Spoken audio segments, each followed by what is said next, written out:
Abhishek here with day 8 of our life. So, first of all, thank you so much for joining me today. Being a couple of minutes late, apologies for that.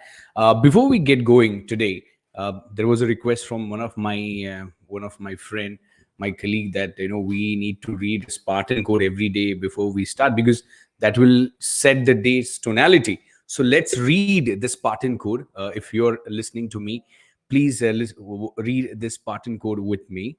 The Spartan course starts like this. I have yesterday posted, so just get going.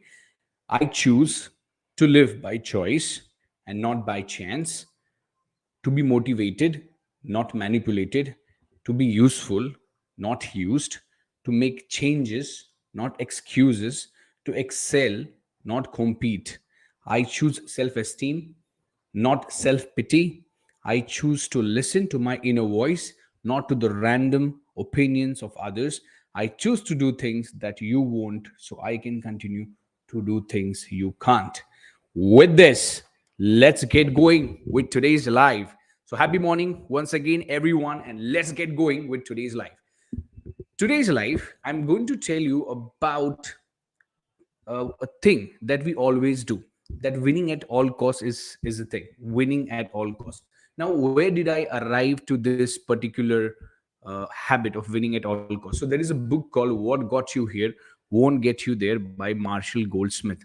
Now, Marshall Goldsmith is one of the best executive coaches around the world. He's a very senior person. You can see him extremely active on LinkedIn also. In this book, he has mentioned about close to 20 habits that one should drop doing it if one is doing it. And I'm sure almost all the 20 habits we are doing it. So what I will do is that through the course of our lives in the next 30 40 days, or upcoming weeks and months, I'll be picking up one habit per week that we can try to drop off. Now, this is not something that you have to learn. You have to drop it off. You have to unlearn, and that's the difficult thing. Unlearning is very difficult than learning, please understand. Now, coming to this habit, winning at all cost. To give you a simple example, every human being, whether it is you, me, whoever is listening around the world, we all want to win.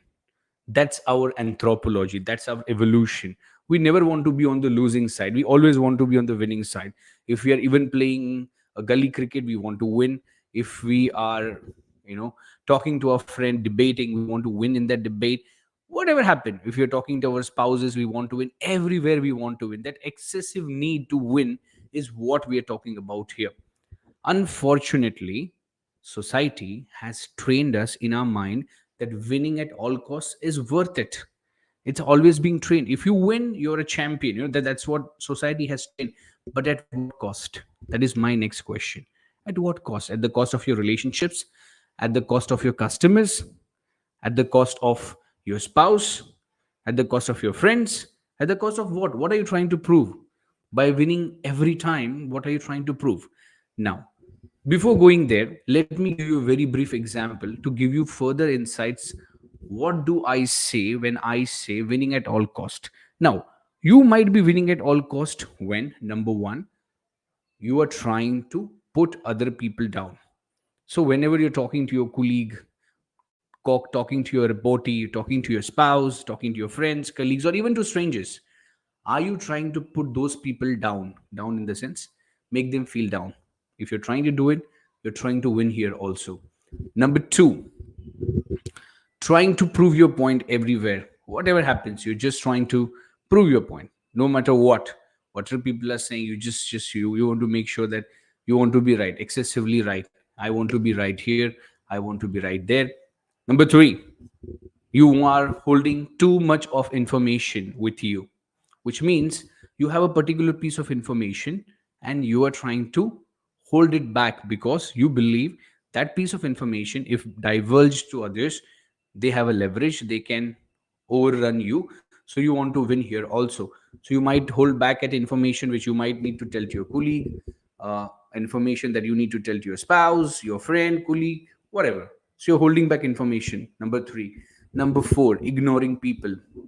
Ignoring people also accounts to winning at all cost. You're ignoring people that because you don't want them to be seen, because you want to win.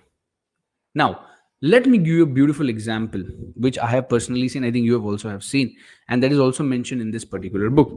So this is happening in a basketball. The author Marshall Goldsmith is observing a basketball game between a son and a father. A father must be 30-year-old, almost 120 pounds, close to 70 kilos. Child is what, 5 6 years old, what, 10, less than 10 kgs or 10 to 11 kgs, and they started to play the basketball. Initially, the father allows the child to win. He's putting the baskets, the child is celebrating, father is celebrating, everybody's celebrating. Hey, wow, great, amazing. Suddenly, the father has the trigger to win again. So then he comes out with his heavy weight and started to, push the ball, throw the ball at him, start to trash talking to his own son, and showing excessive strength, pushing him, pulling him, making sure that he wins. Against whom? Against his own son. And at the end of the match, the score was 13-3.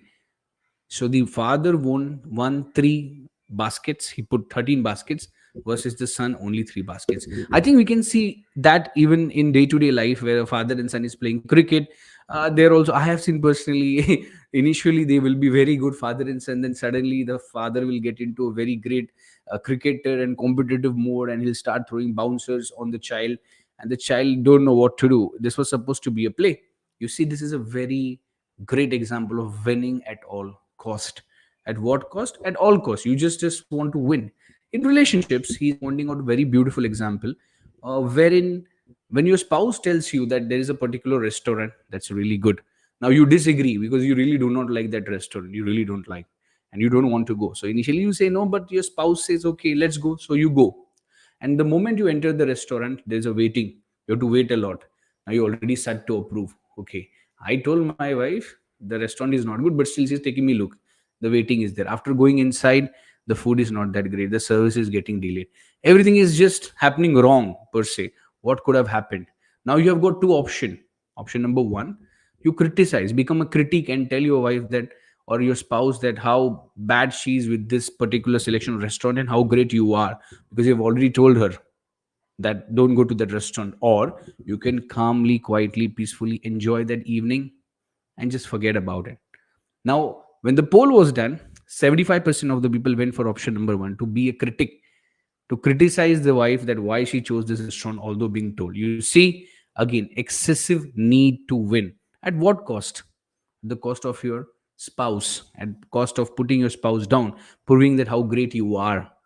In relationships, this also happens. Now, I'm going to tell you my personal example. So one day, I took my chief consultant in my earlier organization to a company who were wanted to implement a particular compliance, ISO 27001. I went there. With me there was a consultant. We started to talk. I introduced myself, who we are, what we do, and I introduced my consultant. And the conversation started. And the conversation should have ideally been about 27001 ISO. Something happened, and all of a sudden in that transition, my consultant, the chief consultant, who was supposed to come with me, he started to tell about his own life story. And then he entered and he told about his days in the foreign country, and how he worked in a particular government organization. And then those people were astounded by those people where he was working, and how great experience he has. And that fellow went for almost 30 to 40 minutes. There was no need why he has to tell this story. That conversation was not at all about him. It was about ISO 27001. It was about the customer, why he has to be there, so why he has to win there. Even in that particular space, he wanted to win. And I saw that pattern repetitively across with him everywhere. Everywhere I go with him, I talk to him, he want to win. In anywhere you go, he just wants to make sure that he's the best. That is an absolute great example of people who are want to win at all costs. And mostly, if we are not, see, I'm saying that he's just one example at work, but at personal life, we all may be trying to do it, trying to win your arguments with your parents, with your spouses, with your relatives, with your friends, with your children, at workplaces and society. Now, the only question we need to ask is it really worth it? Or more importantly, I would say, do I really need to win here? What am I trying to achieve here? So that's a very beautiful question to ask, and that's really go a long way. Because when you're not trying to win at all cost, you're basically not trying to position yourself anything but anyone. You're just trying to listen, you're just trying to be the part of conversation, and you go out and people really like people. Absolutely, they will trust you because you're not at all trying to win. Nothing, you're not, because when you're trying to win, you're putting people down, you're trying to prove yourself up, you're trying to ignore people, you're trying to forget people, you're trying to do things which is very nasty to others. And but society is saying, hey, that is the right way to do, but I am telling you it is the worst way to do. So next time, the one habit that you might want to start doing, or start dropping, not doing, start dropping, is the habit of winning excessively at all cost. And the question to ask is, in any given situation, am I trying to win at all cost? If I'm trying to win at all cost, why am I trying to do it? And what am I trying to achieve? It is really required, or am I trying to do it for my ego? So the moment you start asking these questions, at least the first also, it will trigger your mind and automatically it will stop. And I'll tell you one thing, the best way to train your mind, or the best way to engage your mind, is to ask questions. Start asking questions to yourself. And that is the way to introspect. Am I trying to win here excessively? At what cost? I think that itself will sum you up and you will change your action instantly and immediately. So next week, we'll come up with another habit that we need to drop. But for today, this is it. Take care. Thank you so much for listening. I'll drop down the bit of this questions and the habit in the comment section. Make sure that you read it. Make sure, if you like it, comment on it. What do you feel about it? It is not about making my broadcast popular. That's not at all my concern. My thing is, this broadcast should add value to you. And if it adds value to you, I would love to listen. What is that adds value? And what do you want more, which can add value to your day? So get going with you Wednesday. All the very best. Lots of love and regard from Abhishek. Take care. Bye.